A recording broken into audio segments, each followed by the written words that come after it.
Hello, and welcome to the Tuesday, May 16th discussion only meeting of the East Lansing City Council.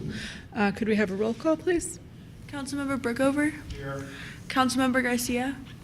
Councilmember Watson? Here. Mayor Pro Tem Gregg? Here. Mayor Bacon? You can see we're running a little bit short today. I'll go ahead and just add to the approval of the agenda the excuse for Mr. Bacon, who is at a job-related training for his other job, and Mr. Garcia, who has suffered a loss in his family and is not with us because he's with his family.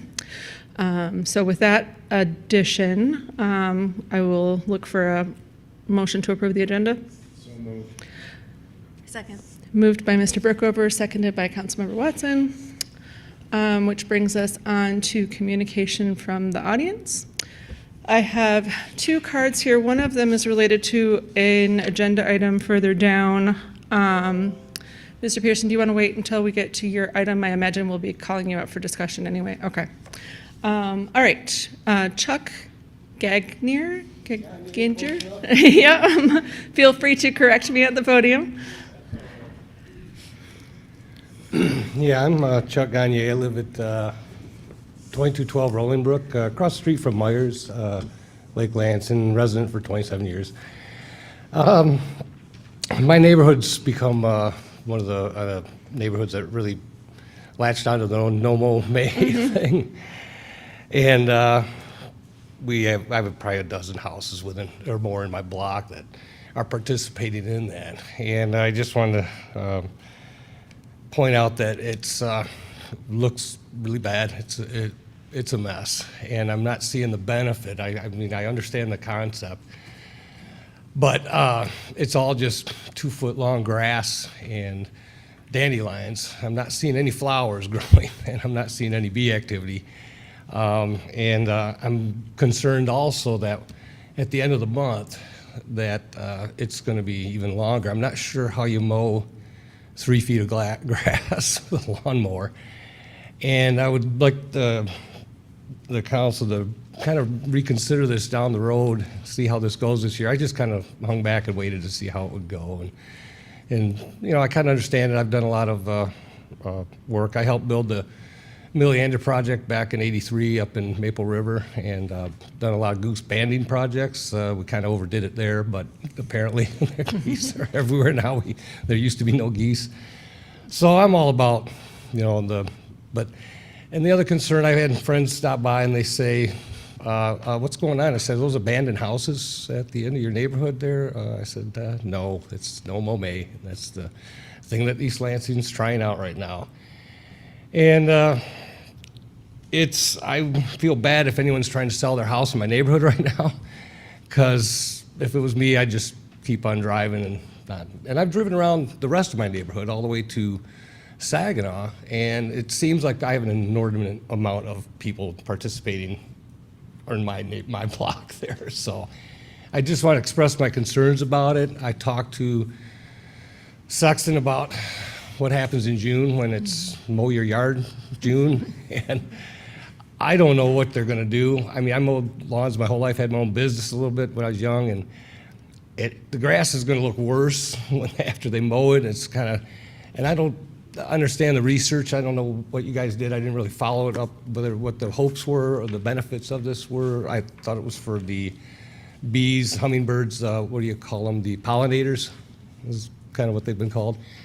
And I'm not seeing anything that they could use to pollinate with or how that would help them out. So I just want to express my concern on that, and that's it. I appreciate your service. Thanks for your time. Thanks, Chuck. That was the only blue card that I had other than Mr. Pearson, but if there's anybody else that would like to address council on any subject for 5 minutes, you are welcome to join us at the podium. Do we have anyone in the online queue, No Tammy? callers in the queue. Okay. Last call. Okay, excellent. That moves us to communications from council members. Mr. Brookover, do you have anything for us today? Thank you. Councilmember Watson? Thank you, Chuck, for your feedback on the No Mow May.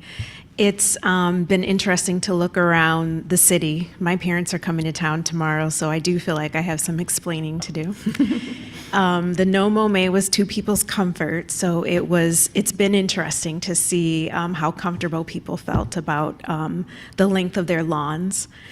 I have been notified before that my lawn was too long, and just what I do, not that I'm a professional lawnmower at all. I learned how to mow the lawn in my 40s, but I just tilt mine up higher, and then I'm able to like get that higher grass. I was up at 5:30 in the morning on Saturday, and the birds sounded so beautiful, and I just felt like in my mind that they were singing their thank yous and their praises to us. And once we get past No Mow May, we'll see beautiful lawns again. But just again, thank you for your feedback. Like, I appreciate that this is our first time trying this out. This weekend is the art festival. I'm always super excited about it. If you see me, please say hello. Hope to see you all out there. And I always go both days. There's a lot to get out of it. And so I hope the community enjoys it once again and that we have beautiful weather for it. Thank you. I'll join Councilmember Watson in her enthusiasm for the art festival. Not to make everything about me, but it happens to be my birthday weekend. So I have a tradition of buying myself my own birthday presents at the art festival, which works out very well for me. And I hope to see a lot of people down there. And if you see any of us walking around, please introduce yourself, let us know. Also, I just want to give a shout out to the incredible labor force of volunteers that helps us put on that festival. It is definitely a labor of love for the city, and we appreciate the community members that come out to support us and to help make it work, and obviously all of the employees of the city that put so much dedication and love into that festival. I will just brief comment on No Mow May. I am observing No Mow May. I'm not sure if I will make it to the end of the month. The mosquitoes in my yard are quite vigorous.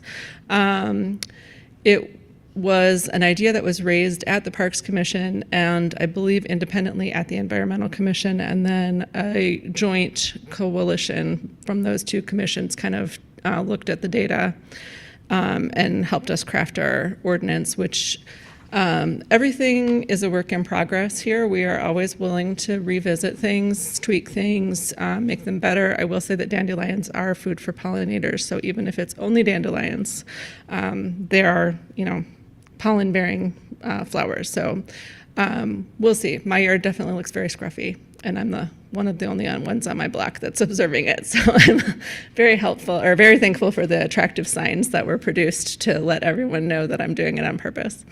I think that's all I've got today. Mr. Manager, have you got anything for us? Yes, thank you.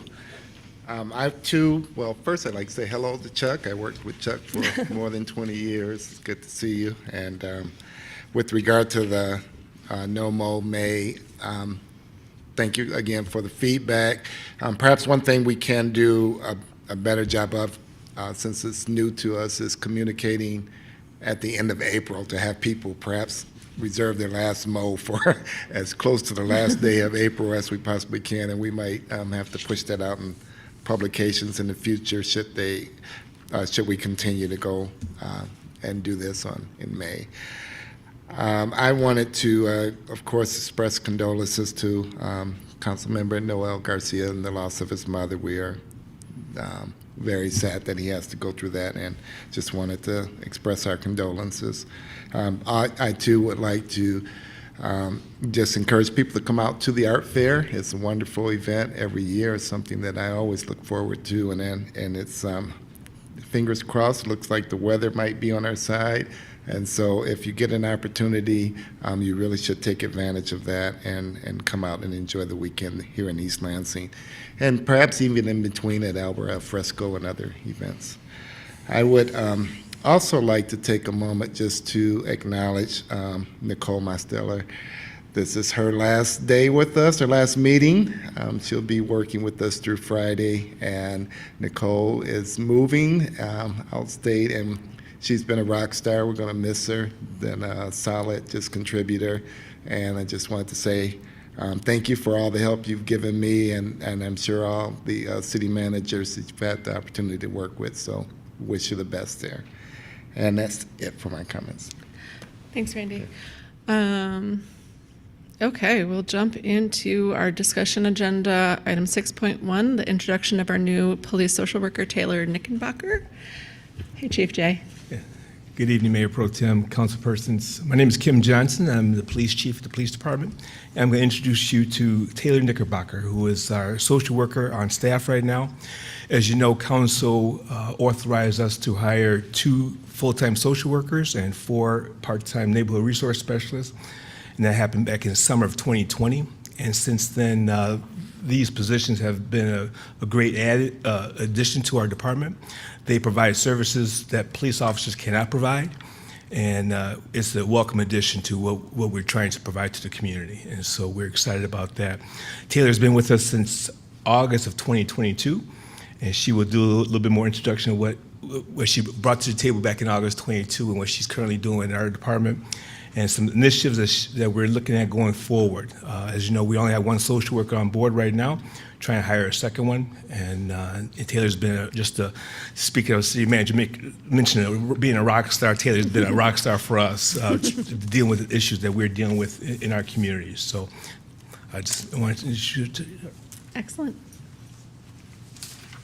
Welcome, Taylor. Hi, good evening. Well, as Chief said, I'm Taylor. I've been with the department since August. A little bit on my history. So I graduated with my bachelor's in social work from Michigan State and got a job at Calhoun County Community Mental Health. I'll reference that as CMH for those of you that don't know. I was there for 3 years and decided to go back and get my master's degree. So I got that, and after that, I decided that I wanted to switch up jobs from case management. So I joined our crisis team, and what that looked like was evaluating individuals in mental health crisis, whether it's calling them or going in the hospital to evaluate and see if they need inpatient services.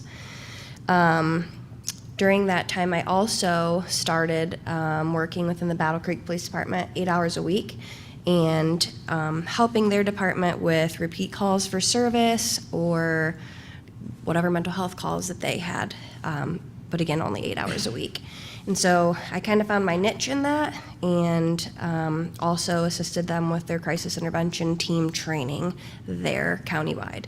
So I dabbled with several departments. I found that that's where my heart was, and so I asked them if they had a spot for me full-time in the police department, and they said they did not at that time. And so I started looking for full-time law enforcement social work positions. Found the city of East Lansing and knew somebody that worked there, and so I gave it a shot. Here we are. So August I started, primarily working Monday through Friday, 8 to 4:30. Due to the fact that we don't have a second social worker right now, I do try to work a few afternoons a month just so I can build those relationships with our night shift officers, since I don't often see them because they work at 6:30 at night. Bless you. So the way that I view my job is kind of twofold. So supporting officers, whether that's on calls or, personal stuff, family stuff, whatever that looks like, some officer wellness stuff, and assisting the community. So a typical day for me, it's kind of a weird day if I don't end up in a police car. I don't really like to sit behind a desk and talk on the phone to people all day. I like to be out in the community, walking around, engaging with people. If we're doing foot patrol downtown, I'm always saying hi to people, whatever. I'm pretty excited about the games downtown so I can interact with the kids and so on and so forth. I take referrals from community members and officers. So what that might look like is if you're concerned about an individual in the community, you can give me a call, or you can send me an email. Email's probably the best way to get a hold of me because 8 to 4:30 is a pretty limited time that I'm available, and depending on your work schedule. That could look like you're concerned about a family member, a coworker, trying to prevent a mental health crisis, or you think they're in mental health crisis, and we can kind of talk through what that looks like. So for officers, that looks like either an email that they're sending me, or in their report, there's a section that says social worker referral that they're able to check. I pull a report and go through those and follow up as I see fit. Most of those calls are for PRTs, person requiring treatment, which would be they were petitioned by the officer, domestics, family troubles, homeless individuals, sexual assaults, and anything with any notable mental health difficulties. Or just, general questions. So the other part of my job, other than just, assisting on calls and so on and so forth, is really making sure the officers are okay. So I do have a master's in social work, so I can technically be a therapist. So, talking to officers and just diving into how they're doing. I think it's incredible the amount of conversation we can have just driving around the city, interacting with people. But I work with some really, really great people that have welcomed me with open arms and are super open and honest, and we can have a great conversation about how they're doing. So my heart is with, making sure that they're okay, because if we're not okay, we can't take care of people, as we all know. Another part of what I do is build relationships within the community. So we have a lot of conversation with CMH in regards to how we can better work with each other, right? So if they have somebody that's in our community, they're gonna give me a call and say, hey, can you go out with an officer and see, how they're doing, check on their welfare, how are they doing, is mainly that. Or if they have a court-ordered PRT that they need us to go pick them up on, typically they request that I go. I think it's kind of well known that softer clothes are more approachable, right, than an officer with a weapon. So sometimes just my presence, I think, is more calming to people. I have seen people shaking and trembling on calls, right? And so just take a deep breath. It's gonna be okay. We're not here for bad stuff. Like, it's gonna be okay. So I think just my presence in general sometimes really de-escalates people. I'm also available to the city, right? So I've assisted prime time with a homeless individual that they had. I go on housing inspections if there's a mental health concern with people, assisted the library with the homeless individual. So really just networking with the whole city to make sure that they know that I'm available should they need assistance with whatever that looks like. And then just training throughout the community. I feel like another large piece of this job is educating the community on, I've done a lot of educating on what it even looks like for police to be called, right? It's not necessarily lights and sirens every single time, but what does that look like? You can ask for a call from an officer, from myself, so on and so forth. Working with the fire department to train them on doing PRTs and de-escalation and so on and so forth. So that's a little bit about what I do. In 2022, we had 458 total referrals that were done in our report system. And in this year, so far from January up through yesterday, we've had 264 referrals. Again, what that looks like is sexual assaults, overdoses, PRTs, domestics, and so on and so forth. We know mental health is on the rise, right? So if we can intervene earlier, the better in those cases. I think Chief alluded to the crime analyst people that we had come in for a grant that we got, and so they're looking to get better data on follow-ups for welfare checks and such. So that will be super helpful. Going forward, we are working with CMH to provide access to telehealth services for officers while in the community. So what does that look like? We will have a Teams link to a crisis worker through CMH. So if myself is not available and we don't have a second social worker, we'll be able to essentially FaceTime Teams through CMH, and it's a 15-minute tops discussion to have an intervention with them. And so we can discuss like next steps for treatment, if they should be dropped off at CMH, if the officer is able to do a PRT, do they need to go to the hospital, and how we can further help the individual. And we're working with the MSU Police Department to establish, so far we've called it a mobile crisis unit. And what that looks like is between the two departments, we each have a social worker right now. And that would look like any mental health call, primarily welfare checks, would be 2 CIT trained officers and myself responding to those types of calls.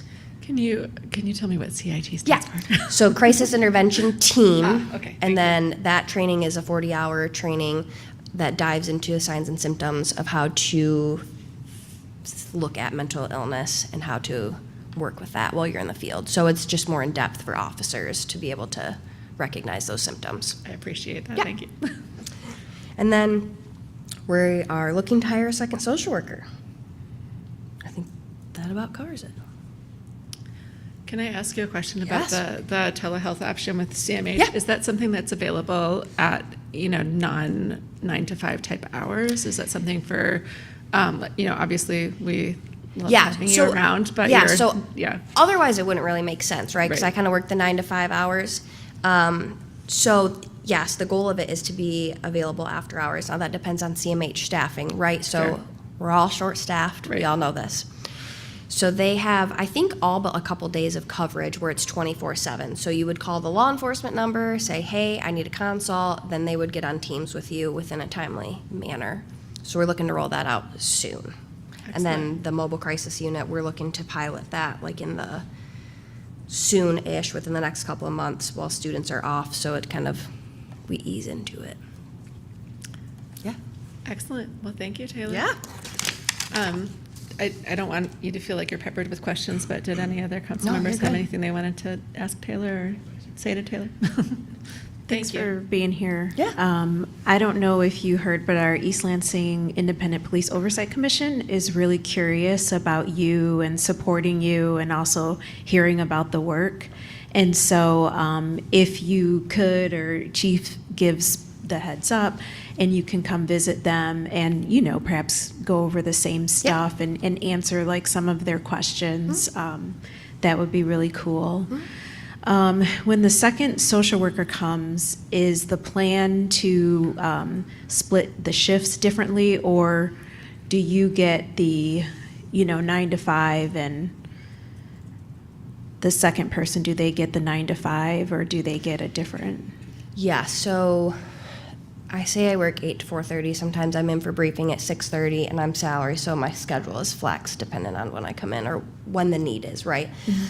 So I believe the plan is for us to split shifts. Now, that doesn't mean that we're never going to not have 2 on, right?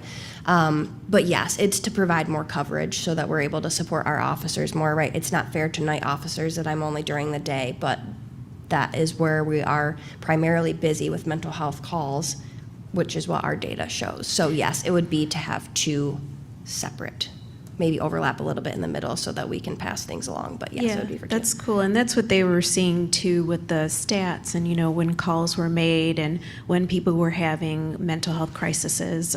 But thank you for being here, and just look forward to learning more about you. I'd like to also just take a moment to say thank you for your service and to, acknowledge the difficulty of the job. Police in general, police, fire, and then especially there as a social worker, you don't see people when they're at their best. And so often when they're in crisis, it's extremely difficult, and I am thankful to you, Chief, and the department, and you specifically for working in that capacity, because finding different ways to approach and engage people is important, but there's still an acknowledgement of the danger, so be careful out there as you do it. And in some respects, it's not an unfunded mandate per se. I take a moment just to talk about that, but I worked in an emergency room when they eliminated a lot of the inpatient mental health care, and to see the surge of people coming into the emergency rooms in crisis, I think most people would be shocked to know how they're at capacity, and also at what ages. I mean, the youth are at capacity too for those types of services. So thank you for what you do. Stay safe out there, and continue, to give feedback on how we can improve in engaging in those kind of ways. Thank you. Thank you. I have a question for Chief Johnson. So Chief Johnson, during the day, I work in a position as a health equity and social justice coordinator. And we have a DEI director at the county. And we've discussed that issue of who employees might feel more comfortable talking to and like making those divisions and why maybe we should or we shouldn't. Like, I know it's really cool to have like a social worker on site and for people to be able to speak to that person, but it reminds me similarly of like our DEI director, why someone might turn to our DEI director, or for me in my position, why they might come to me as opposed to HR or as opposed to the care system that's available. And so are you able to support her and the social workers in what they're hired to do and like what their job duties are? Or like, do we need to talk more about also providing support for the police officers? I'm going to speak for the department. Taylor can answer the other way. I think we support them extremely well, you know, and I think she has a vital role in the police department. And like, as she mentioned, she's a two-pronged attack, dealing with the community and with our officers. So she's extremely approachable for everybody. And so that, I feel it's extremely is beneficial for that standpoint, that it's working from that standpoint. Good. Anything else? I mean, Yeah. yeah. Yes, I appreciate that. Thank you. It just reminded me again of the difficulty with having a DEI director seeing that person a certain way, or having a social worker seeing that person a certain way, or even in my position, and a person's comfort with talking to that person, but that maybe that's not always like, it's like sometimes we have to talk about how to redirect people or support people in our capacity and where they should go in other capacities, or embracing that we hire wonderful people who people feel more comfortable with and going from there. And I have to admit, in 2020, having social workers and the neighborhood resource specialists come on board was not an easy task because of that same, they weren't approachable. The officers weren't, they were a little standoffish and things like that. And over the course of the last 3 years, and Taylor's only been with us since August of 22, but that relationship has totally changed. And the relationship that we're having with Taylor, her with the sworn and the civilians on staff has been it's like night and day. Some of our advocates, some of our officers who didn't want any social workers in their car, now they say, Taylor, you can ride with me now if you need a ride and things like that. So that piece is actually, it's a growing pain for everybody, but we're pretty happy how things are going. And I have to give Taylor all the credit because she's that type of person to be approachable from that standpoint. Awesome, thank you. And thank you again, Taylor, for being with us. Yeah, thank you. I did want to just kind of drop a personal comment into the discussion, as I think that mental health is kind of our post-pandemic pandemic. It's surprising to me the discussions I have with different people where mental health crops up. I think I was able to sit in on one of the sessions for our youth commission that we're trying to pull together, and mental health was a huge concern of, we're talking high school students.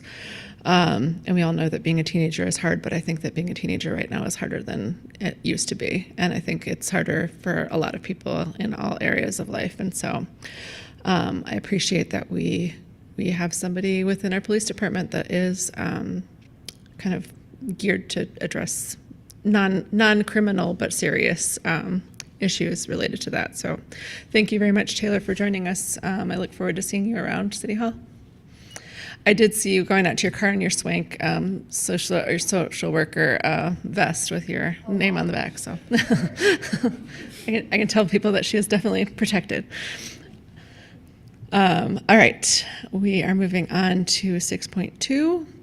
Audrey, can you join us and talk about our preliminary budget follow-up? Penny, you're welcome to join us too if you'd like to sit at the, big table.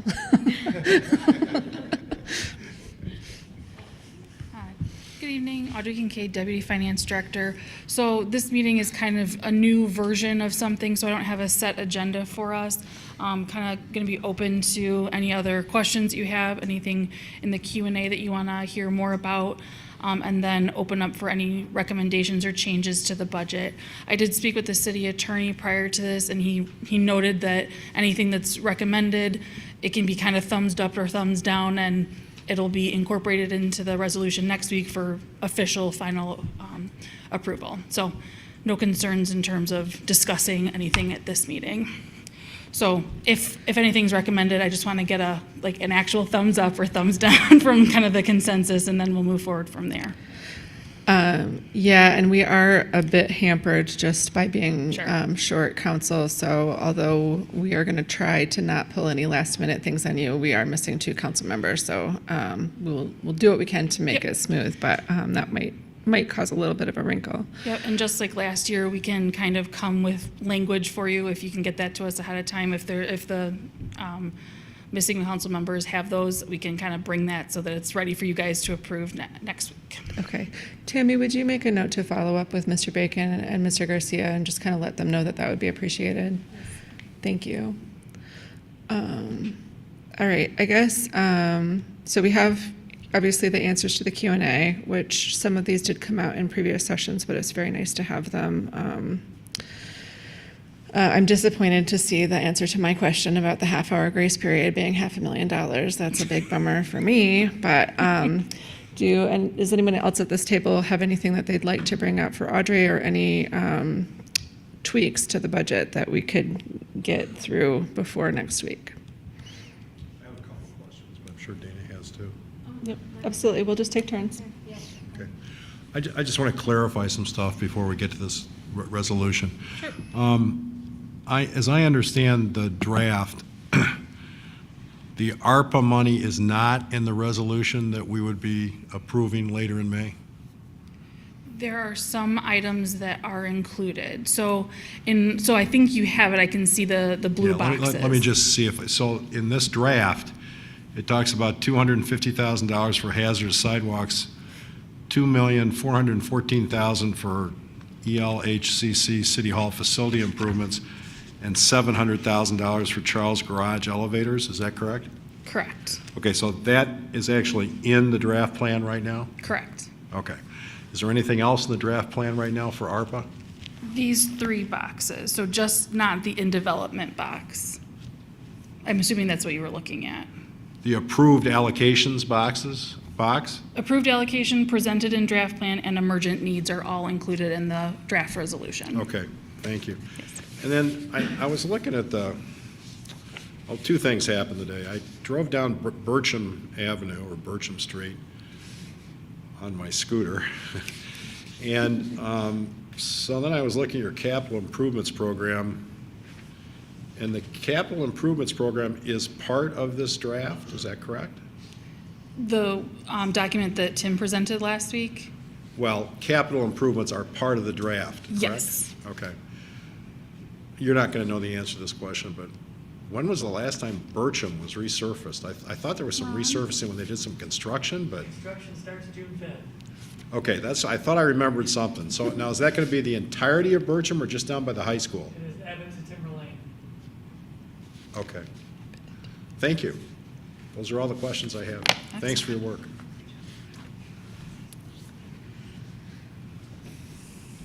Go ahead, Dana. But just as an FYI, Councilperson Brookover, our attorney, Tony Chubb, he made us aware of some efforts, or there's some initiative to perhaps claw back some of the ARPA funding at the federal level. I think it's happening now, but don't anticipate that moving forward. But it would be for that's undedicated. And so we are looking at also if there are opportunities to restate prior purchases if need be as ARPA expenses, should that continue to move forward. So we do anticipate having a follow-up for the remaining ARPA discussion, and then also that could be accelerated based on what happens here soon with the legislation, I guess. Okay, but what I want to make sure of is, unless we somehow change the ARPA mix that's currently in the draft plan, that's all of the ARPA money that's going to be in the draft plan. Is that correct? Unless you Unless change amended, it, Unless yes. we change it. Yes. But in Correct. terms of what staff has proposed, Right. it is what it is on this sheet. Correct. Okay. And so our options at this point, and that will be part and parcel of the resolution. Correct. Thank you.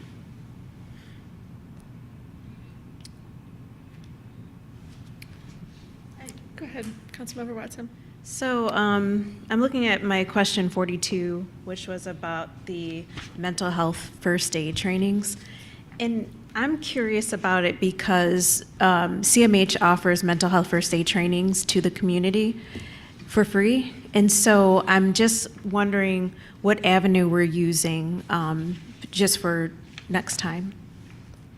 And so again, it's question 42 and it's page 23 on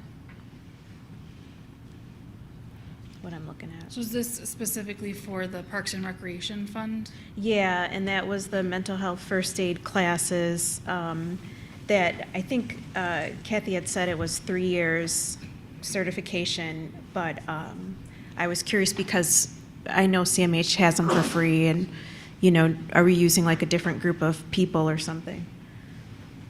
Thank you, Councilmember Watson. Kathy DeChambeau, Parks and Recreation and Arts Director. When we first certified our first group of staff, we went through Wayne State University. We were still in COVID, and they had an online training. This is through the national program that's a 3-year certification. We've since been looking at MSU Extension has some online training that is the same certification, and if CMH has it also, we can look at that as well. We have staff that are trained in both the adult first aid and the youth first aid. There's also an additional youth certification now that we're also looking at because it's one that's highly recommended for coaches and people who are working, you know, let's say with kids in athletics, and so we think that that could be also very important. But I'm happy to look at the CMH. When we put this together, those are estimates based on what we could see out there. So I'll look at their program and see what they have to offer as well. Thank you. And my curiosity was, and maybe it's just a different programs. Please it let me could know. be, sure. And that coach training, that sounds really cool too. Yeah, so- yeah, that one we did find through MSU Extension, and I think that looks Yeah. great, and we would really like to make that potentially something that's mandatory as part of all of our programs, because I think that would be really helpful. Yeah, thank you. Thank you.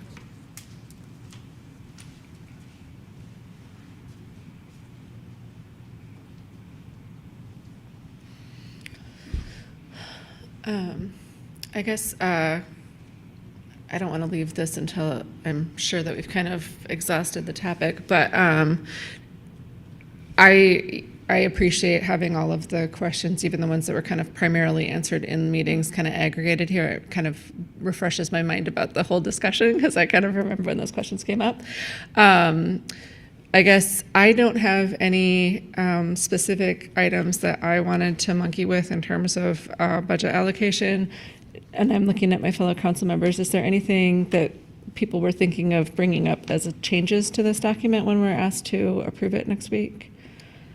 Yes, and I will email Audrey as well. Like she was saying, it's the youth police officer that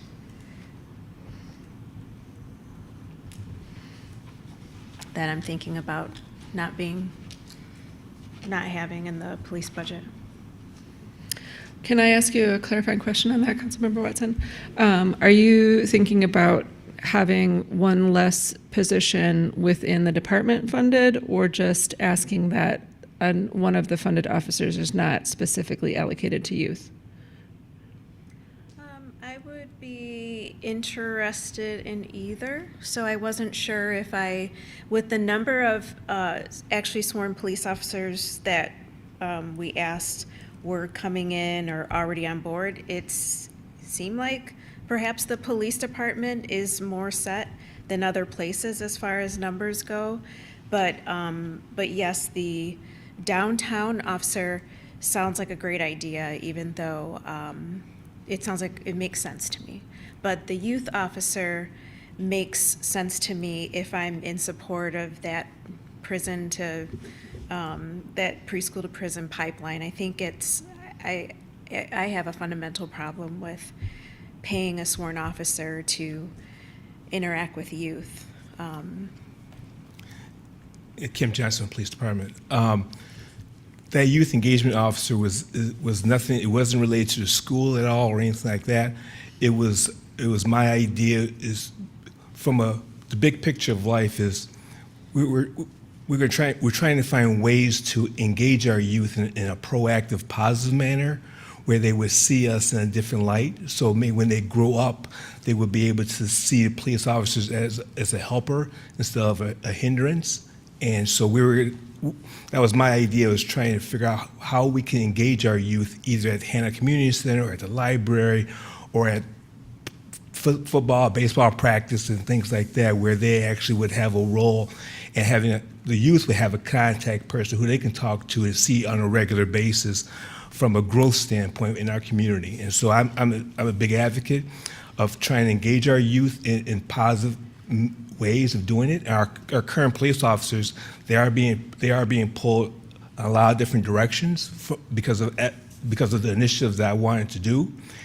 And our calls for service are increasing, but so as our calls for service increase and our officers' numbers are stagnant, we can't do everything. And so asking for more bodies is going to give us an opportunity to do more things for the community. And so it was all deal with a positive interaction, try and get younger people involved in public service. And I'm very supportive of police work, of the work that we do, but people sometimes have bad history of policing in general. And so we would have to find the right person to do something like that. And we can give them other assignments too, but our community engagement piece is still suffering because our officers are dealing calls for service. And so I'm pulling people. I took 2 people off to just be in our downtown, and I took them off patrol just to do other things to keep our downtown safe. But we're not touching the youth at all from any kind of positive interactions. And so that was my idea of, I'm not opposed to changing the title, but I am having extra bias in the police department is vital for us to do our jobs, going forward.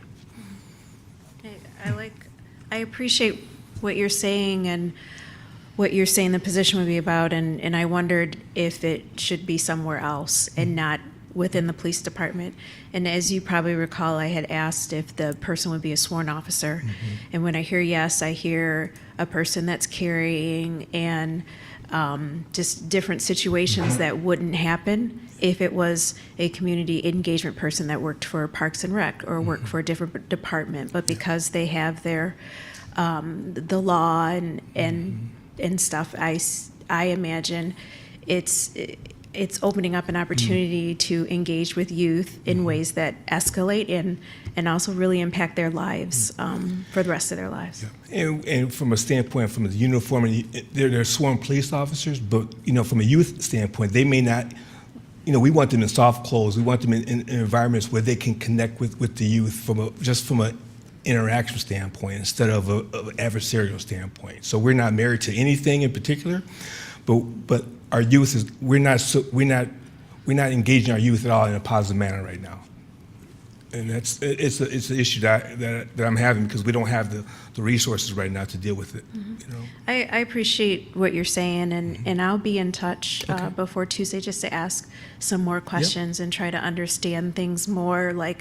It's like I'm a little bit open to it, but again, not if I'm placing a armed police officer to interact with our youth, and sometimes things do escalate because we do have certain powers in those situations. And I do appreciate that. Even the East Lansing schools did not want the officers back in the schools, and we appreciate that. But we have a lot of youth in our community that we're not engaging with from a positive standpoint either. I'm not too sure. I don't know that answer. This is what was my answer to try and come up with something. Thank you. Mr. Johnson, I know I just saw it in here as the answer to one of the questions, but while you're at the podium, can you tell me, as drafted, what is the full number of funded police officer positions that we're asking for in the new budget? In the new budget is 51. 51. Currently, in the 23 budget is 49. Okay. So I'm asking for 2 more With additional. 2 more officers. That's correct. So I guess kind of I do have some similar concerns to Dana. And I'm trying to phrase this in a way that will respect the very difficult job that our officers do. But sometimes when your job description is to seek out crime, you see more crimes than other people do because you're trained to identify them. Yeah. And so I think that's kind of maybe part of what Councilmember Watson's concerns are, that if you are having an officer placing them within populations that might, things that wouldn't necessarily have resulted in a negative interaction would be spotted. I don't know. No, that's a great point. So which is not to say that I don't want our police officers to be policing crimes, because obviously we do. But I'm wondering if you had, that additional 2 officer positions, would that give you some flexibility to kind of assign maybe not one specific officers, but kind of a variety of officers in more community policing, community facing positions? There's a lot of training and research out there in the country that gear towards interacting, how police officers interact with youth from a non-enforcement standpoint. And we don't have that training right now. Having something of that stature to have our special person to actually train in these kind of events. And the last thing we want to do is enforcement. We're just trying to engage and try and grow our public service, and people grow up and not wanting to be police officers. And we want to try and get in a position where we can show a human side of the police standpoint, from a baseball practice, football practice, or shooting hoops and things like that, just to build that relationship. And so we're not looking for enforcement at all. We're just looking for building positive interactions. And I think that's kind of a pattern that we use for other specialties as well, where we'll kind of identify one officer to go and receive that training, and then they can kind of communicate that back to the department and disseminate that knowledge after they acquire it. That is correct. Yeah. Many communities some of their officers are wonderful at what they do, and it takes the right person for that too. Yeah. And we couldn't put anyone in that position. Yeah. Okay. Dana, do you have any other follow-up about that you want? Or are you good? Okay, Mr. Brookover. Chief, I think you just answered one of my questions, which is I'm just assuming there's national models for this kind of officer, if you're going to call him that, and that person doesn't necessarily have to carry a sidearm. Yeah. But the other thing I'd just point out is that I think for a long time, East Lansing had such a person. I know there was one when I was in school, and for many years after that. I think you're a little too young to remember that, but maybe it might have been the end of that. So I think we've had a precedent of that, and I think there may be some history on that in East Lansing. So my view of that is that doesn't have to be somebody that's confrontational or anything else. I think your vision here is to capture that community policing model. I know that's a phraseology you use. Yeah. And to have more interaction with kids as they're growing up and things like that in a non-confrontational type situation. So That's absolutely I'm right. all in favor of doing something like that, assuming the person has the correct training and stuff. So. Yeah, very true. Good. Thank you. Okay. I can appreciate the concerns that are raised, and I do understand what some data shows, but I would just also say that I know my own experiences were very different with even the liaison officers that I maintain friendships with even to this day for some of them. I think what council has expressed, and I think what's really critical to something like this being successful, is that you have good language in the labor agreements and good policies, because I think where sometimes there are failings, and I know this won't satisfy necessarily all of the concerns, but sometimes where there's language, for example, that someone gets a position because of high seniority, if there's some type of pay or stipend increase, and they may not be best suited for that role. I think it's very critical to have people that look forward to working with young people and that have tolerance and maybe patience that's required, and some of those things that to make that program successful. And I would, if that hasn't been done, I just really encourage that that be addressed through the policies, procedures, and labor agreements, so that you have the flexibility to put people in there that would do justice to the position, I think, there. I totally agree, sir. Yep. Does anybody have any other questions for Mr. Johnson before we let him resume his seat? Okay, thank you, Chief. I You're appreciate it. All right. Well, unfortunately, my parking idea is too expensive, so I'm going to let it drop for now. But yeah, I don't want to kind of pressure anybody in any certain way. I think I'm trying to think of things that came up in discussion that seemed like there was a lot of questions around it. I think we did ask about ARPA quite a bit. I have one follow. I just Sure. want to be clear, and I want to make sure I'm not sending the wrong message. The ARPA discussion, I think there likely will be some amendments that come because of, there were some things not included in the budget, like the potential for retention bonuses or wage and job study. Part of that was just a result of the timing. I arrived in February. The budget was due to be completed, at the end of March and get to council. And so there were changes that weren't being added at that point. But it is very likely that there may be additional amendments in the follow-up discussion, but it would require council's approval for any of those Well, things. and I think Yeah. I also just want to kind of, obviously, the budget is probably one of our most strong fiduciary duties as the council that oversees the city. But I also want to say that I do understand that we're very short-staffed in a lot of our departments and that we had interim directors that were asked to step in at kind of the 11th hour to polish this up. And I kind of am thinking back to our COVID budget, which was sort of largely based in fiction and fantasy because it was such an unprecedented time.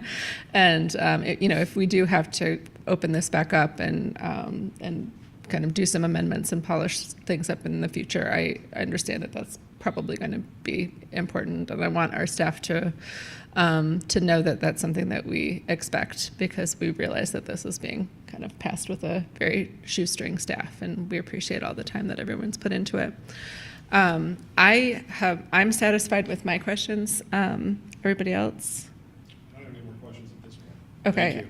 And then if you do kind of wake up in the middle of the night with a, amendment in your mind, just make sure that we forward that to staff before the next meeting so that we can smoothly incorporate any changes.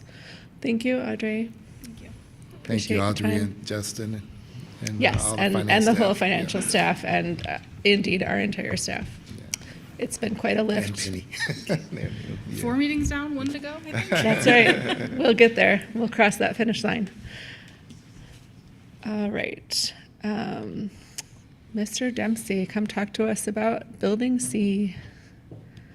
Yes, good evening. Tim Dempsey, Interim Director of Planning, Building, and Development. Here this evening to give a brief synopsis of where we stand with the Building C development as part of the Park District development, and then talk about some of the larger issues that we think need some direction as we look forward to formulating a final, at least a final draft agreement to put before council for your consideration, hopefully next month. So back in 2018, as you saw with the attached agreement, the city entered into a development agreement with Convexity Properties for the Park District project, which was 3 buildings, 2 of which have been constructed and completed. The Abbott, which is at the northwest corner of Abbott and Grand River, which has mixed use, has retail on the first floor and residential units up above. The Graduate Hotel at the northwest corner of Grand River and Evergreen Ave. And then the third piece would be what is referred to in the agreement as Building C. This would be the project that would help the overall development meet the diverse housing requirement in the zoning code, which currently is a requirement to have 25% of residential units in a development project be either affordable housing, 55-plus housing, owner-occupied, or some similar type of housing that diversifies it from sort of traditional market rate rental apartments.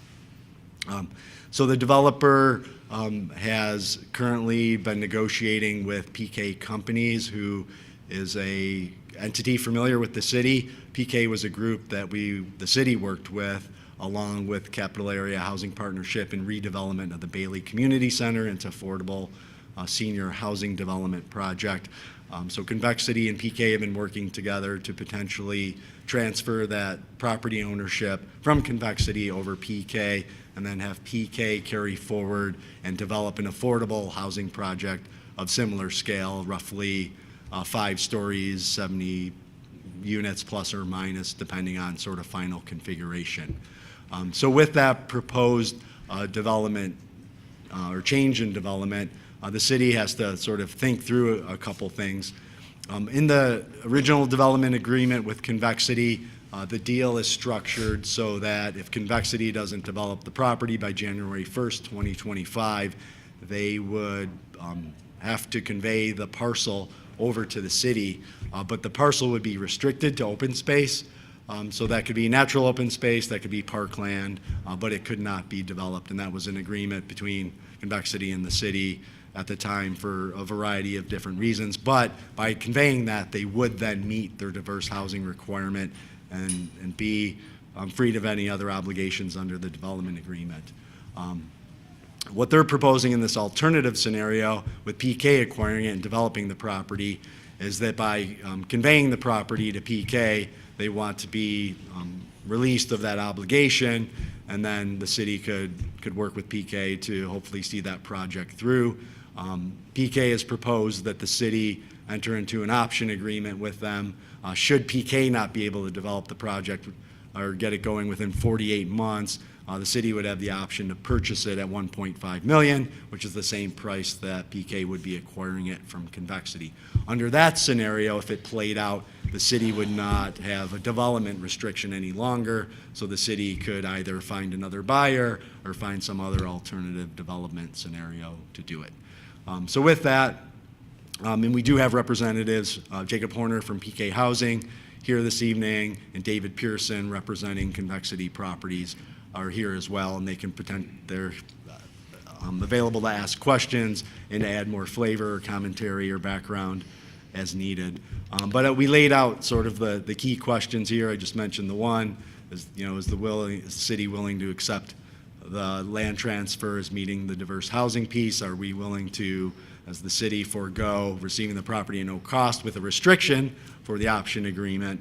And then the time frame with PK, the 48 months to be able to get the project underway. And they're also going to be seeking a pilot agreement, which is a payment in lieu of taxes.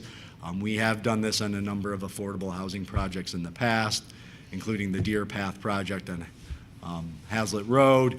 The development that PK did, the conversion of the Bailey Community Center, also received a pilot. Typically, that's an important component of the financing structure for affordable housing developers to be able to secure low-income housing tax credits, or LIHTCs for short. That is a very important piece for the economics of that. So those are sort of the key things. There may be other issues and elements that we want to go through, but these were the major ones that I think the city attorney is hoping to get some guidance on to be able to move the proposed agreements. And what we would end up with potentially, if council wants to proceed, is a new development agreement with PK, and then an agreement that would terminate the development agreement with Convexity, completing their obligations. So I'll stop right there. It's a lot, I know, but happy to sort of dig in and answer questions. I want to summarize your summary back to you to make sure that I understood it. Sure. If that doesn't seem silly. So basically, Convexity wants to transfer their requirement for low income to PK by selling them this property, and that's going to meet their requirement. And if that sale falls through, then they want to sell it back to us for what they would have sold it to PK. Not if the sale falls through. If the sale gets executed and consummated, it would be if the development with PK fails, if they can't develop the housing. For instance, if they can't get the LIHTC credit from ISHTA for whatever reason after multiple tries, then we could potentially purchase that from. And then would we be bound? We would no longer be bound by the open space requirement. But would we be buying it from PK or from Convexity? From PK. Okay. Yeah, Convexity would be. So basically, kind of once the land transfers to PK, then it would be unbound by that condition in the development agreement. Yeah. Okay. And then if you can remember, or if you have it in front of you, or if you can just shoot it to me after the meeting, can you remind me what was the original agreement on parcel C about when they were supposed to start construction of that building? Yeah, so there were, the completion date was the January 1st, 2025 date, but the original start date, I know Was kind we've of- passed that yeah, time frame. okay. It's in the agreement, I can probably Okay. pull it up as we're So the talking. 48 months, like, we wouldn't maybe be starting construction until 2025. Well, the 48 would be a potentially. new clock for PK. Okay, right. So they're proposing, so that, if we enter an agreement in 23, then you're looking out to 27 potentially for a start. And recognizing that oftentimes it does take multiple rounds of light Yeah. tech applications. I think there's some they might be willing to adjust that time frame. I mean, we'll let them speak to that specifically. Yeah. And then, so the payment in lieu of taxes, I'm guessing, would be to kind of cap their payment, so they could kind of tell us what they can afford to pay? Yeah, it's usually a percentage of what they call the shelter rents under the HUD designation. Oftentimes, like 1% to 4% of shelter rents are pretty typical. Depending on the nature of the program and how competitive, they might want something on the lower end. But it plays into it helps them come up with a definitive number, but it's also a lower burden for the renters because of the economics of the overall project. Right, got it. Okay, I think I understand all of that. Yep. So I guess I'm kind of coming back to this restricted open space part of it. We have been flirting with low-income housing on this parcel for the entire time that I have been on council, and it was committed by Convexity in a development agreement that predates me being on council. So we have been talking about low-income housing on this parcel for probably 5-6 years now, and we're now hoping that PK can deliver on that, and we won't see it for another 2 to 3 years. So it's just like, I mean, I knew that it was difficult to kind of, I understand our local economy makes it very difficult to bring low-income housing in just because our property values are so high. And I guess this is kind of an illustration of just like how difficult that math problem is to get this through. And at this point, having kind of hoped and dreamed for low income on some downtown parcel, but specifically this parcel, if for some reason, but then I guess so for it to convert to us for 1.5 million, we would have the right then to shop that out to another developer. But I'm guessing, if PK can't get the tax credits lined up, then it's going to be equally difficult for another developer to get the tax credits lined up. I'm just thinking, can we preserve the possibility of doing low income on this parcel, and in how many decades might we see that come to pass? Well, I think there's a couple elements there. One is Convexity Properties stated clearly up front, they were not experienced income qualified housing developers. Most income qualified housing developers are specialists in that specific area because they're familiar with all the financing tools. And frankly, there's not a ton. There is some more state money out there today than there had been in the past, but it's typically been the LIHTC program and a few other things that they've been able to lean on. So that requires, some experience in dealing with that. And frankly, it is tougher. I've seen it over the years, not just in this community, but in other communities across the state. Affordable housing is tough to develop, and frankly, other types of development are not necessarily easy, but I would say on the scale, the easy to hard scale, a little bit easier than affordable housing. So that's a factor here. PK being an experienced affordable housing developer, like to think that they've got a little bit more ability to execute on this. But at the same time, there's never any guarantee until all the approvals are in and the lenders and MISHDA and everybody signs off. So, and again, I'll let them speak more to their own specific experience. And then I'm guessing just the release from the restricted open space is a protection for PK so that they could recoup their investment because they didn't agree to Convexity's part of the agreement, which is the money-making part of the agreement, the hotel and the apartment building. Okay. Correct. PK is obviously willing to invest $1.5 million up front and take the risk of not getting approved and then having, either But the they would city and not, sell they it would like to at- not inherit the restriction of having to give us the Well, land right, at no 'cause they're- cost, yes. Yeah, they're got it. paying for it, so I understand that. Yeah. And Convexity obviously would like to be finished and call it complete. Yeah. So. So, and I'm kind of using as plain of language as I can. I don't want any of the developers in the audience to think that I'm like planning any of this, but if we decided to stick it to Convexity and say, no, you are the ones that told us you would build this building, you have to build this building, and they said, we can't, here's your park, that's kind of the other option of this. It is, it is Okay. an option. But then we you get know, no low-income housing.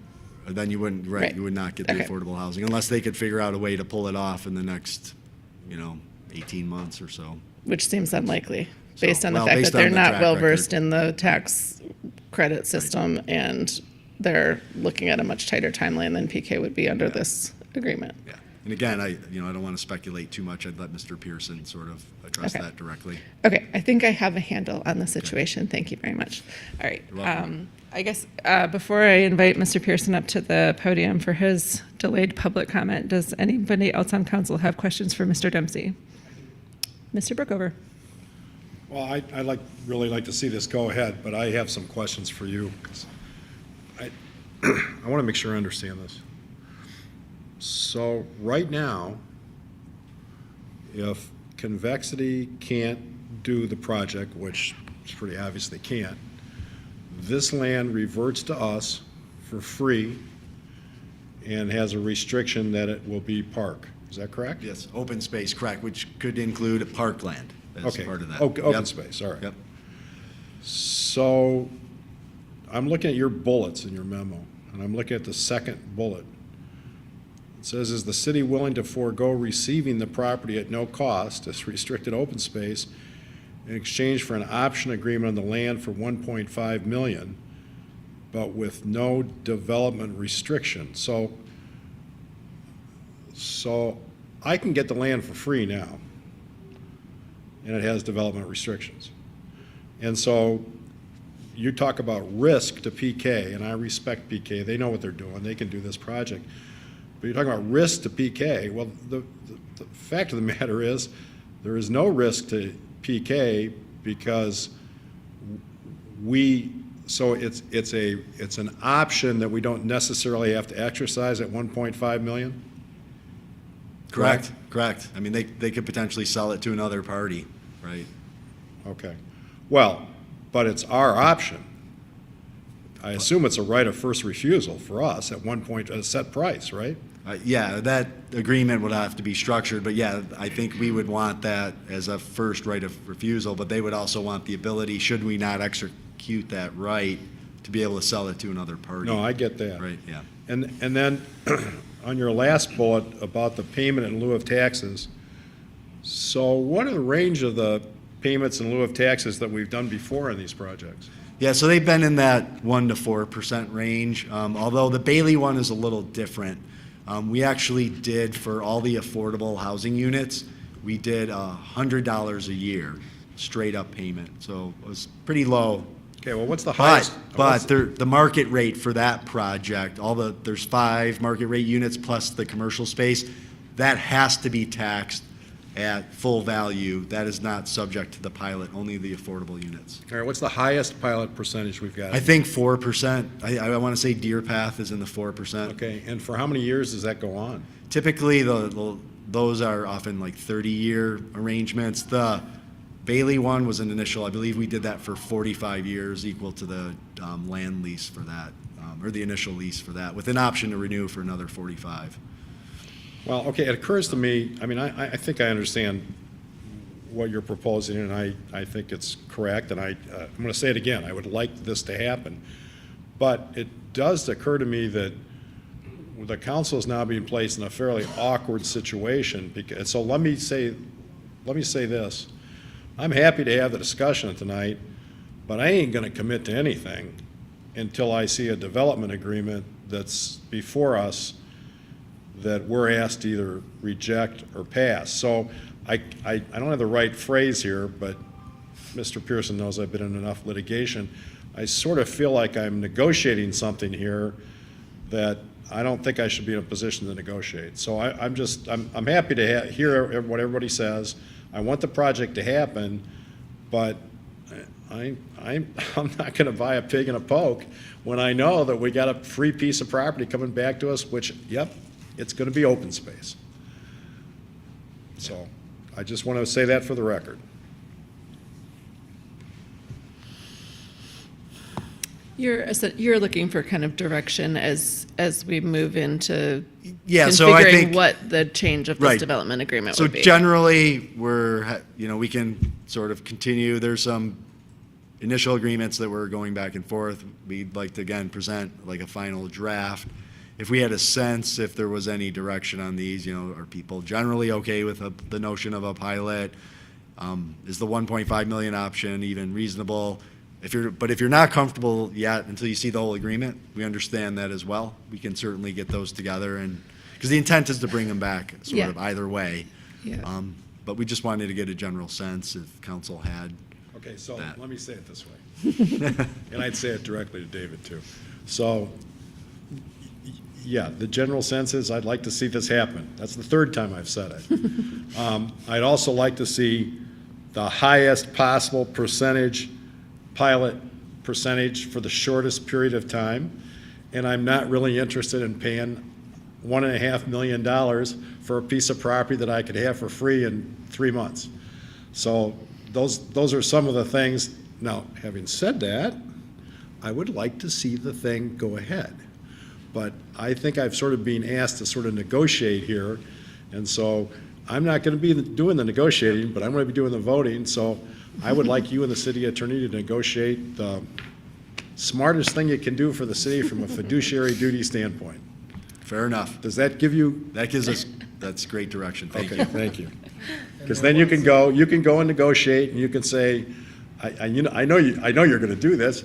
Well, I don't know if I can get that for you, Dave, because Brookover, you heard what he said, so I've just weaponized you.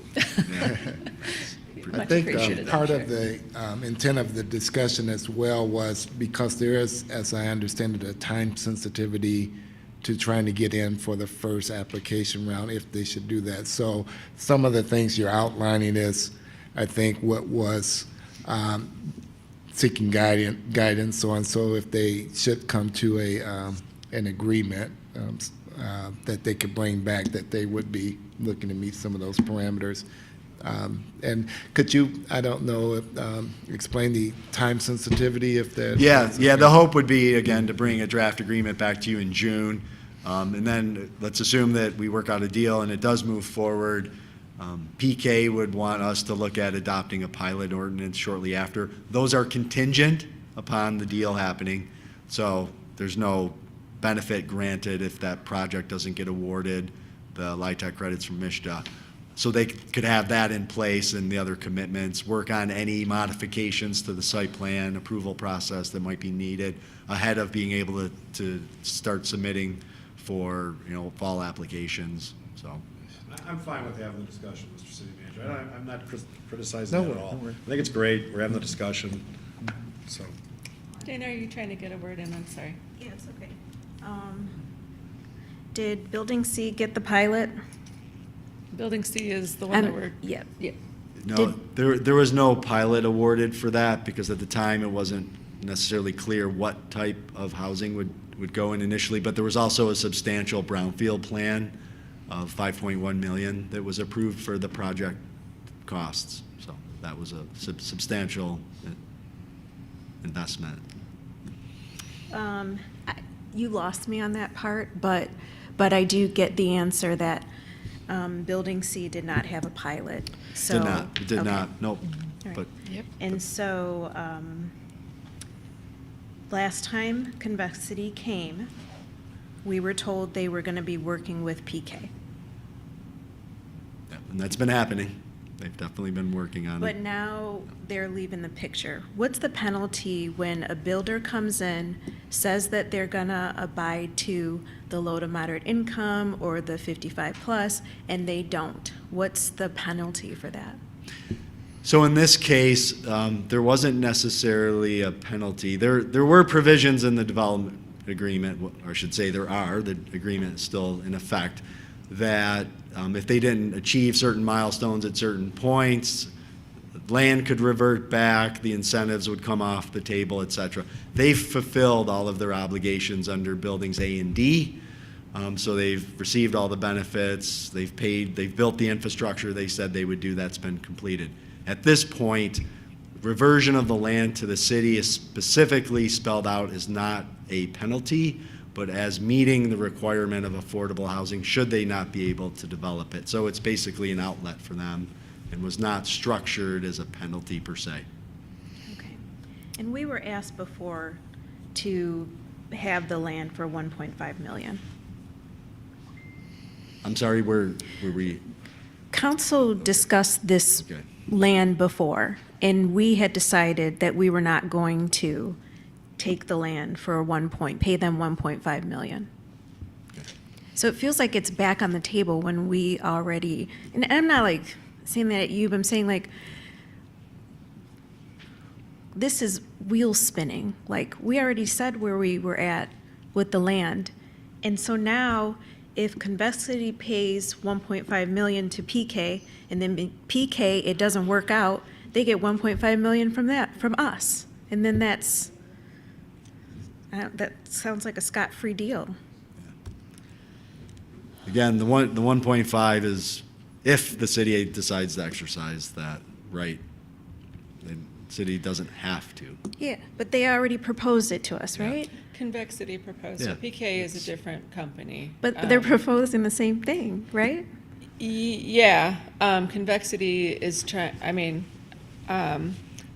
do you want to come up and chat, and then we'll kind of continue our wheel spinning? I agree that it does feel like that, Duna. David Pearson for DRW Can you Convexity. move the mic up a David little Pearson for DRW Convexity, and I Thanks. apologize for doing that head nodding, shaking thing. Yeah, no, that's okay. I just thought you might be I able to should have answer known some a of these long questions. time ago not to Yeah. do that. The discussion that we had with the city about a year and a half ago when Tom Fehrenbach was planning director was to modify or amend the existing brownfield plan to pay 1.5 million so that the city would get the property without any restriction. And the city council authorized Mr. Fehrenbach to go ahead and seek an amendment to the brownfield plan, but after months and months of discussions with the state, he could not convince them to agree to that modification. Dave, can the idea of transferring the property at that point was because Convexity had kind of said at that point, we are not set up to actually follow through with the affordable housing on What this we parcel. said was we were looking, DRW's Convexity said we're looking for somebody else to develop it. Okay, Could I do a little more history? absolutely. This project started in 2003 when Scott Chappelle came to propose a giant development, which got bigger and That's a bigger lot of and history. bigger. I didn't know you were going to go that far So- back, but okay. That's, yeah, It does. it's all right. He's now in prison. Stretch before we get into it. In 2015, Convexity bought this property as part of a much larger parcel, including the old bank at the corner of Abbott and Grand River, the decrepit buildings farther down Grand River where Mr. Chappelle had kicked out all of the tenants, and his old apartment building, the Evergreen Arms, which is now C. The city never owned any of that property. Convexity bought it. They paid millions of dollars for it. So I confess I cringe a little when people say reverts to the city. It doesn't revert. We give it to you having paid for it and having paid what we regard as more money than that. And so in terms of making out, we don't look at it that way. But more importantly, in the 2018 agreement, which was approved in August of 2018, this larger project, which included a complete rebuild of the area from Abbott on Grand River to the east, including the Graduate Hotel, all of the infrastructure, complete rebuild of the underground infrastructure, including your critical stormwater combined sewer interceptor that goes right through the middle down Evergreen Avenue, including raising all of that. In order to do that, that infrastructure work is what the brownfield paid for. It paid the contractor. It didn't pay Convexity's overhead. It paid the contractor to do that work, and Convexity made that part of its agreement. I'm not here to toot Convexity's horns to say there's been a lot of going on during all of this time. As set out in the development agreement, the buildings at Grand River and Abbott would be built first and going across Evergreen. The infrastructure would be completed, and then Building C would be done. Building C was to have been started in 2020, 2021.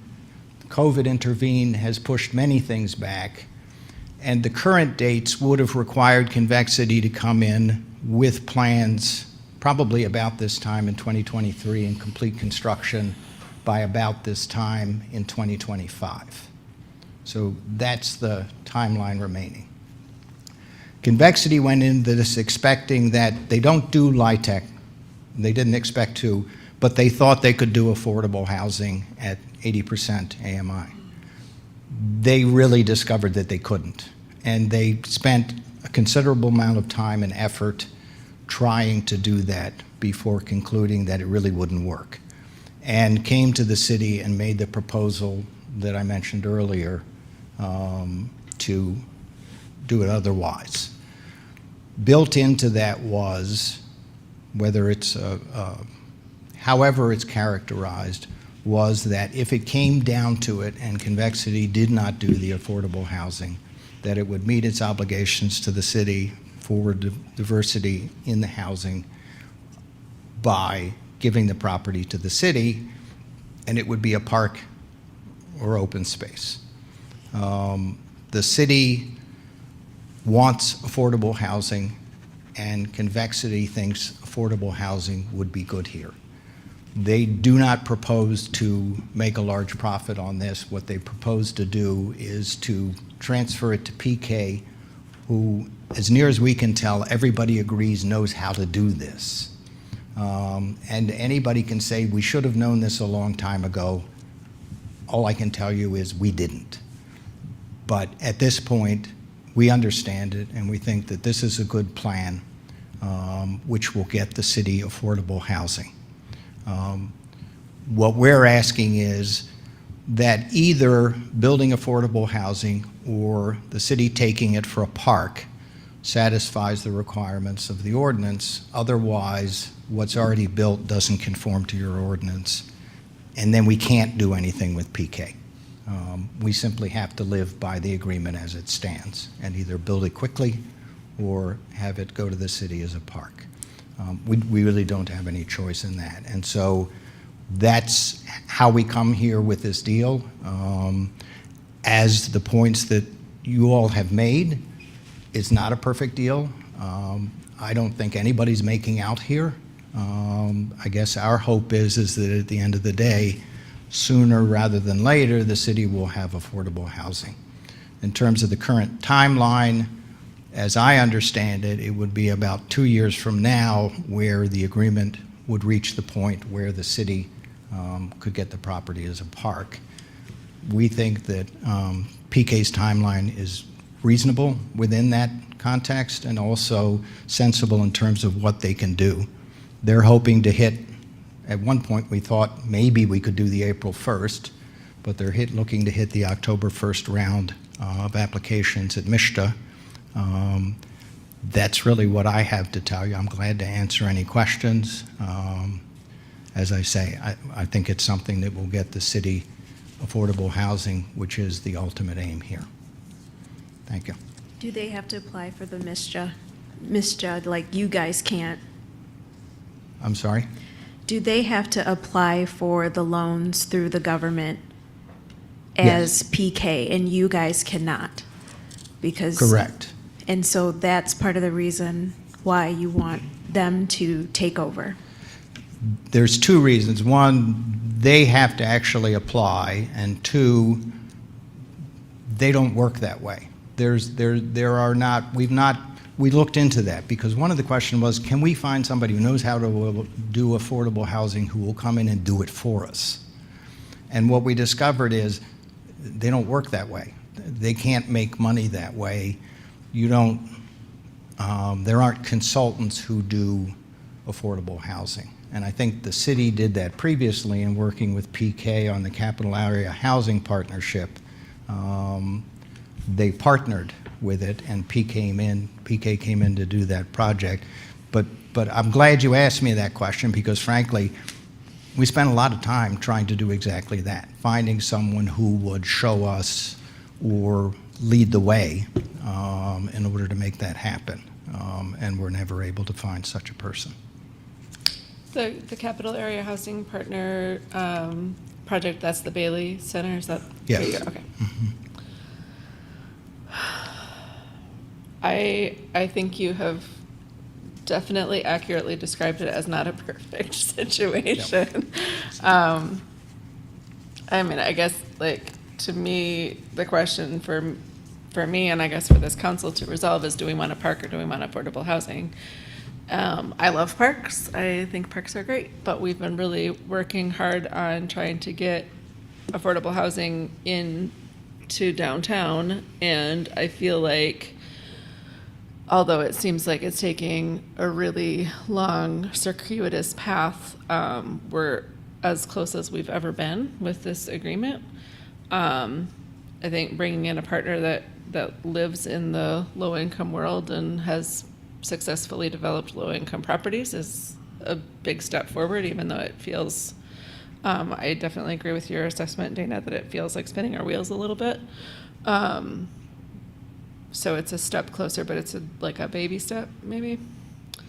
So I think, kind of echoing Councilmember Brookover's comments, I would like to see the low income happen.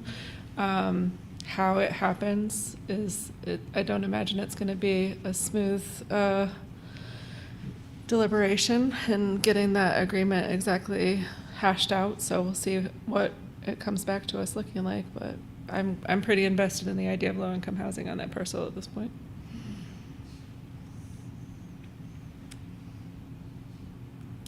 Does anybody have anything else to add to the discussion before we release Mr. Dempsey?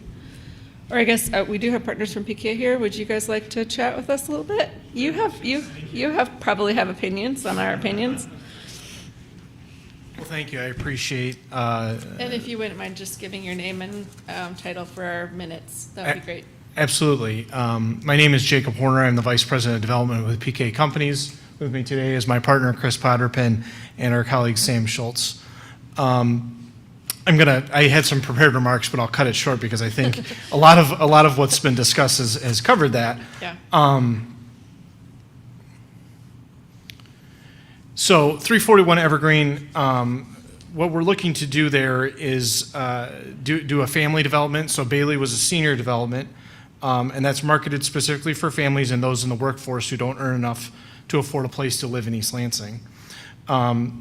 Through our market research and conversations with key stakeholders in the area, we found that there's a large amount of demand for this housing, and for good reason. Studies have shown that there's a remarkable positive impact for families and children in poverty who are able to find housing in lower poverty areas with good schools like East Lansing. We also know that the attributes of this project, the fact that it's downtown, it's near a lot of other amenities, makes it very competitive for the low-income housing tax credit that's been discussed. The tax credit program is our bread and butter for these types of developments. They provide a substantial amount of the capital that's needed to make the financing work. The development will have restrictions on the rent that we can charge, so we're not able to raise the same amount of debt and equity financing that you'd have in a traditional housing development. As I said before, the tax credit is a highly competitive resource. We're going to be ranked against similar worthy projects from all over the state. Approximately $5 are requested for every $1 of tax credits that are available, and there's application rounds twice a year. We know that we're going to be able to position 341 Evergreen to be highly competitive, but there's no guarantees in a competitive process like this. In order to have the best chance of success, we need to have cooperation with the local government. It's critical. We will need your support and flexibility throughout the process. So the intent here tonight was, I think, just to introduce ourselves, talk a little bit more about the development, and try to build that spirit of cooperation. Our first step in the process would be to obtain a development agreement, like it has been said, that would replace the current agreement. This provides us the entitlement needed for us to pursue the development plan that we have in earnest. We will be able to finance with that development agreement, we'd be able to finance the acquisition of the property. We'd be able to commission the studies and the reports needed to apply for the tax credits, and we'd start to obtain all the necessary approvals that we would need. Our intention is to develop the same building that was originally envisioned and currently approved, which is 99 apartments, at least 72 of which are affordable, and it's in a 6-story building with parking on the first level.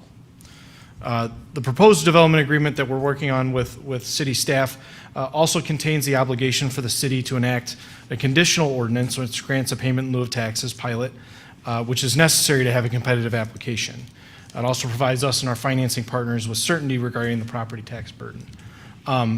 One thing that I did just want to say, if the property reverts to open space and it goes back to the city, it comes off the tax rolls. Whereas if we buy it, we're paying property taxes from that point on, including the pilot, which obviously the pilot is less than ad valorem, which we recognize that, but I think we should also take into account the fact that we'd have 99 households, many of which may come from outside the city, so they're going to be paying income tax revenue.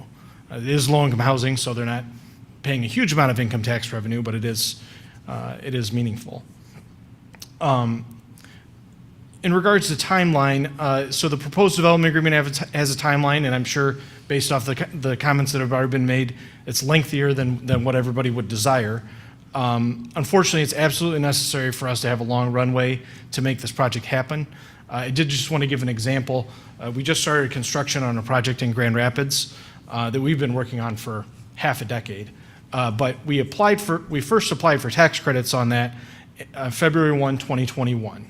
We were fortunate enough to get our tax credits in the first application round.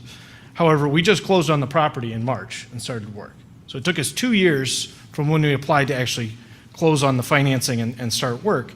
Now, obviously, during that time, we had to manage the fallout from several events which are completely outside of our control. The lingering effects of COVID, a huge spike in construction costs, and interest rates doubling in less than 12 months.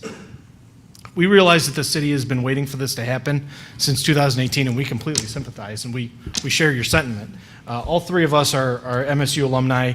We lived in the area. These two gentlemen are from the area.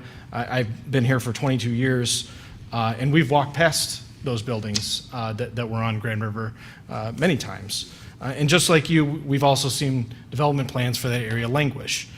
So, I think we're personally motivated to see this happen. And in terms of the timeline, our interests are completely aligned there. We want to close and start the project and get going as soon as possible. That's in our financial interest. That's in our interest in a whole number of reasons. But we need the runway because the landscape in this industry is constantly changing.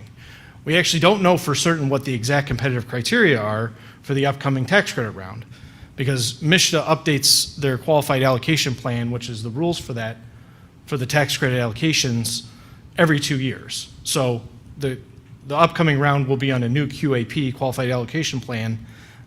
We don't expect that there's going to be significant changes, but we don't know that for sure. We had intended to apply for credits in the April 1 round, but we weren't able to get a lot of these processes taken care of. We need to have site control. We didn't have that in place. So we fully intend to apply October 1 should we be able to get a development agreement going and get the pilot going. And we intend to apply every round thereafter until we are successful. One of the things that I said about cooperation, should we need to reapply, we may need to make changes to the development plan, which would require your approval. It's obviously easier for us to just build what's currently approved, but the competitive nature may require us to go back to the drawing board, change the size of the project, change the configuration of the project, and that's just why that spirit of collaboration is so important to us. Can I ask you a quick question? Sure. So in terms of the competitiveness of the project, what types of changes would you anticipate? More units, less units, bigger units, like? All of the above. All of I the mean, above. I would say, so right now with a 6-story building, you're not able to use wood framing for that. Okay. So you typically would have one floor of a concrete podium, and then you'd have 4 floors of wood. Steel beam. But since we're 6 stories here, we can't do that. So we could potentially downsize the project a little bit, but we would rather upsize it. And Mm-hmm. if we're building a high rise, maybe we go, instead of 6 stories, 7, 8, 9, or 10, and build more units. So So I will point out that our zoning doesn't support 10 stories. You would need a special use permit for that, so. Which we maybe- have. Maybe Mr. Dempsey could work with you on that and the form of the building, but, okay. And I believe we have a special use permit here, but. Yeah. But I don't in know any if event, I it was just I don't kind of know if throwing it it's off the related cuff. to stories. Yeah, you're good. Yeah, obviously, there would be a lot of thought Yeah. and deliberation put into that process. We don't want to come back on that for a small matter. It would be something that would hinge on the success, would Okay. require us to come back. I did want to mention one point about risk to respond to what Councilmember Brookover said. The way that we've structured this, or the way that we propose this, is as an option. The city is purely at its own option if it wants to buy the property at the end of the development agreement. If the development agreement terminates, that's when that option period starts. So the city is under no obligation to pay $1.5 million. And I do think that the reason why that's there for us is we have to go get a loan from our bank to buy the property for $1.5 million. And we have to personally guarantee that loan. So the bank is going to want to see that, you know, if this development doesn't go forward, what is the disposition of the property? If there's no development agreement, the property would revert to its existing zoning, which I think is R2, and it would still have a lot of value there. So if the city doesn't want to buy the property back from us at that point, we could sell it to another developer and make our money back that way. But I will say that that is not our intent at all. We do not want to just buy this property and sit on it for 5 years, because we would be out all of our pursuit costs, which are, you know, it's a lot of money to get all the studies and reports that you're going to need to develop this property, to apply for tax credits. We're paying interest on the loan, and all of our time that we would have put into it, we would not get anything for that. So it's certainly in our interest to have a successful project here, and we're going to do everything we can to deliver that. Does anybody have any questions? I don't have any questions. Thank you. Yes, thanks for your time. I have a question. Go ahead, Dana. So your company is what is it? PK Companies is an LLC. We have a bunch of different entities, though. Okay. And so, were you with us when you all came forward together, talking about working together? Convexity with PK? No, this is our first time presenting to council. Okay. Did you know when it was presented to us, were you involved in that conversation or those messages that Convexity was going to come forward and say, we want to work with PK, they know more about affordable housing? Did you know that that was taking place? We had conversations with city staff at that point, but there was never discussed that we were working together. I think perhaps they meant that we were talking to buy the property from them, but we've never been in any discussion to actually partner with Convexity on a project. I believe it was presented to us as a partnership. Were you with us during that time? Initially, the initial No. discussion, no. Yeah, When that was Mr. Convexity came Back. forward? Anybody else remember? Dave, do you remember? Go for it. Okay. I'm sorry if there was a misunderstanding, but it was never our intention to present the idea that PK was partnering with Convexity. As I explained before, we haven't found any developer of affordable housing who does that. So I think what we were presenting was that we were going to, I think we were here to extend the conditional rezoning of the property and explain that we needed to do that so we could complete coming to an agreement with PK so that they could come to do exactly what we're doing now, which was to present a proposal for development of the property. Please say your name again.